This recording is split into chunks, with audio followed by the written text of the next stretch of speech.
Assalamualaikum warahmatullahi wabarakatuh. Shalom, Om Swastiastu, Namo Buddhaya. Perkenalkan, nama saya Imade Marcelino Adi Saputra dengan NIM D1A021163. Di sini akan menjelaskan tentang alur penyelesaian sengketa dagang di WTO. Baik, tema yang akan saya bahas dengan judul penyelesaian sengketa bisnis ekspor udang Indonesia dan Amerika Serikat. Sebelum membahas lebih lanjut, apa sih peran World Trade Organization atau WTO dalam penyelesaian sengketa dagang di dunia? WTO berperan penting dalam proses penyelesaian sengketa dagang di dunia. WTO menjalankan fungsi sebagai fasilitator seluruh kegiatan perdagangan internasional, termasuk regulasi perdagangan internasional, negosiasi penentuan bea masuk, perlindungan investasi asing, hingga menjadi badan penyelesaian sengketa dagang internasional. Mekanisme penyelesaian sengketa di bawah WTO melibatkan 3 tahapan, yaitu panel penyelesaian sengketa, arbitrase, dan pengadilan. WTO juga memiliki Dispute Settlement Understanding atau DSU yang sangat mahal untuk membantu menyelesaikan konflik di antara para anggota. Baik, di sini ada 4 poin yang akan saya bahas dalam alur penyelesaian sengketa dagang di WTO. Yang pertama itu ada para pihak, yang kedua kasus posisi, dan ketiga ada ketentuan yang dilanggar, dan keempat ada alur penyelesaian sengketa yang ditempuh. Yang pertama, para pihak. Dalam penyelesaian sengketa bisnis ekspor udang Indonesia dan Amerika Serikat, para pihak yang terlibat meliputi yaitu yang pertama Koalisi Udang Teluk Industries atau Coalition of Gulf Shrimp Industries atau COGSI, pihak yang membuat tuduhan terhadap pemerintah Indonesia mengenai pemberian subsidi kepada eksportir udang Indonesia. Yang kedua, ada pemerintah Indonesia, pihak yang dituduh memberikan subsidi kepada eksportir udang Indonesia untuk menekan harga udang yang dipasarkan ke Amerika Serikat. Yang ketiga, ada pemerintah Amerika Serikat, pihak yang menjalankan investigasi anti subsidi terhadap impor udang asal Indonesia. Yang terakhir ada Dispute Settlement Body atau DSB WTO, badan yang memberikan rekomendasi terhadap Amerika Serikat sebagai pihak yang kalah dalam sengketa. Selain itu, para produsen udang di Amerika Serikat yang tergabung dalam COGSI juga mengalami dampak dari perdagangan yang tidak adil dan merugikan para konsumen di Amerika Serikat. Poin kedua, kasus posisi. Kasus posisi penyelesaian sengketa bisnis ekspor udang Indonesia dan Amerika Serikat dimulai dengan tuduhan yang diajukan oleh Koalisi Udang Teluk Industries atau COGSI kepada pemerintah Indonesia. COGSI merasa telah ada masuknya impor udang Amerika Serikat yang tidak adil terkait perdagangan yang lebih murah daripada domestik Amerika Serikat udang.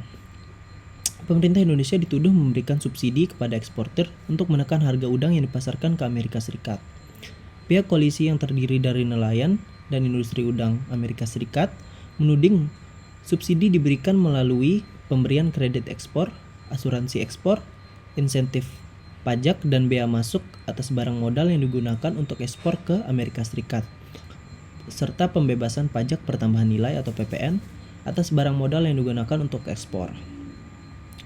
Di sini untuk pemerintah Indonesia dituduh telah mengalokasikan subsidi pada sektor perikanan sebesar 3 miliar US dollar selama 5 tahun untuk meningkatkan target produksi udang 18-19% per tahun dari tahun 2010 hingga tahun 2014, yang menjadi isu tuduhan terhadap pemerintah Indonesia dalam penyelidikan anti subsidi oleh pemerintah Amerika Serikat. Pemerintah Indonesia menyelesaikan kasus ini dengan melakukan intervensi kepada kebijakan domestik Amerika Serikat yang merugikan Indonesia.